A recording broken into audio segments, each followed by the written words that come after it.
I think it's easier for me to explain the story behind it first, and then I'll explain why I count pigs. I've never really talked about it before, so I don't know. Maybe a lot of people do, but probably no one. What does this mean? Are we X-Men? I don't know.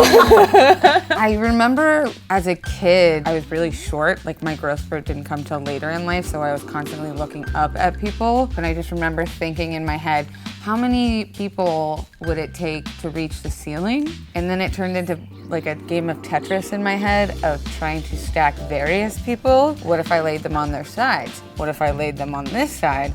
What if I laid them on top of each other? Big boobs, small boobs, that would affect things. I go into weird places in my head, and then I realize I've missed an entire meeting because I've been stacking my bosses on top of one another. So when I was in boys choir, they had a practice on silence, which meant just standing in a line, completely silent for like an hour. So we had to come up with ways to occupy our time and our brain for what we were doing. One of the ways I did that was to imagine pigs or any object and count how many it would take of that object to fill the room. If that wall's this big, it would probably be about 3 pigs wide, and then a couple, like 10 pigs could stack on top of them. But if you stacked them this way, hooves facing each other, they would fit like 20 pigs or something like that. Depending on what kind of shape of the room you have, you're gonna have pigs that are gonna be vertical, all sorts of positions. I mean, really, it can get pretty wild.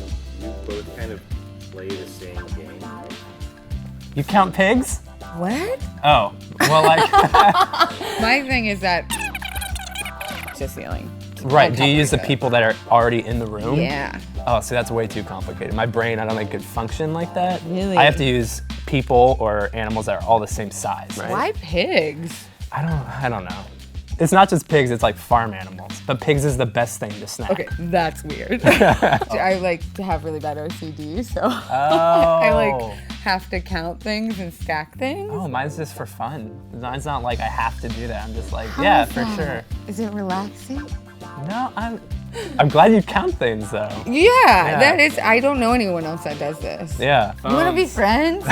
So we're talking about life games, and you guys all do shockingly similar stuff. I like write things with my feet, like I sort of like write in cursive, like usually just my name, and sometimes I'll like do my name and like with both feet, so like kind of be like a mirror image of each other going towards the middle. It's really weird, but it's like very swirly, and like if no one sees it, it's not that weird, I think. I write in the air in cursive with my pointer finger or on my hand or with my foot on the ground. Actually, I also do it with my thumb on my pointer finger now that I'm feeling it like this. So I write words on my thumb with this, like with my other finger, like hello, or like whatever, like little cursive words. Okay, I write on my index finger with my thumb. Whoa! Do you like purposefully do it, or do you just start doing it? I mostly write things that I just said or someone else just said. Yeah. Whoa, you or guys like are like identical. one word that like Yeah. is just like random, but like you just write it again and again. When I used to do it in school, I would write like whatever I was feeling at the time. So if I was like in math class, I'd be like, fuck this or something. Like my status update would be like written with my foot. I just caught myself doing it right now. I was literally holding my hand like this, and I was writing doodle on my finger like this. Oh my God. I don't even, that's I can't now. I'm not paying attention to